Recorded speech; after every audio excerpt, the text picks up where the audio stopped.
தேவன் பயப்படாதே என்று இரண்டாவது சொன்ன சம்பவம். ஈசாக்கு கேராரூரில் குடியிருந்தான். ஈசாக்கு அந்த தேசத்தில் விதை விதைத்தான். கர்த்தர் அவனை ஆசீர்வதித்ததினால் அந்த வருஷத்தில் 100 மடங்கு பலன் அடைந்தான். அவன் ஐசுவரியவானாகி வரவர விருத்தியடைந்து மகா பெரியவனானான்.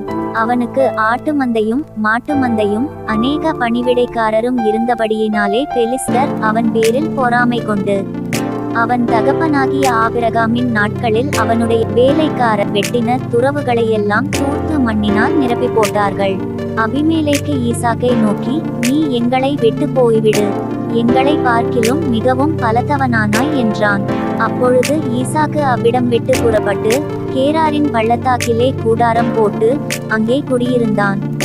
தன் தகப்பனாகிய ஆபிரகாமின் நாட்களில் வெட்டினவைகளும் ஆபிரகாம் மரித்தபின் பெலிஸ்தர் தூர்த்து போட்டவைகளுமான துறவுகளை மறுபடியும் தோண்டி தன் தகப்பன் அவைகளுக்கு இட்டிருந்த பேர்களின்படியே அவைகளுக்கு பேரிட்டான்.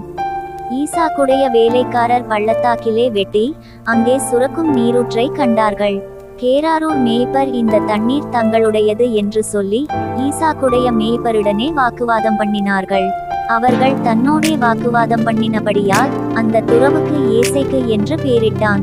வேறொரு துறவை வெட்டினார்கள், அதை குறித்தும் வாக்குவாதம் பண்ணினார்கள். ஆகையால் அதற்கு சித்னா என்று பேரிட்டான்.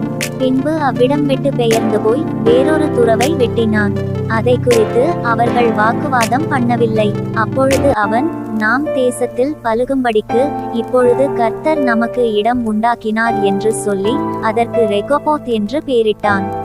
அங்கேயிருந்து பெயர்ச்செபாவுக்கு போனான். அன்று ராத்திரியிலே கர்த்தர் அவனுக்கு தரிசனமாகி, நான் உன் தகப்பனாகிய ஆபிரகாமுடைய தேவன், பயப்படாதே, நான் உன்னோடே கூட இருந்து என் ஊழியக்காரனாகிய ஆபிரகாமி நிமித்தம் உன்னை ஆசீர்வதித்து உன் சந்ததியை பெருக பண்ணுவேன் என்றார். நாம் பயப்படக்கூடிய சூழ்நிலை வரும்போது தேவன் நமக்கு துணையாய் இருக்கிறார். பயப்படாதே என்று சொல்கிறார். தேவனையே நம்புவோம்.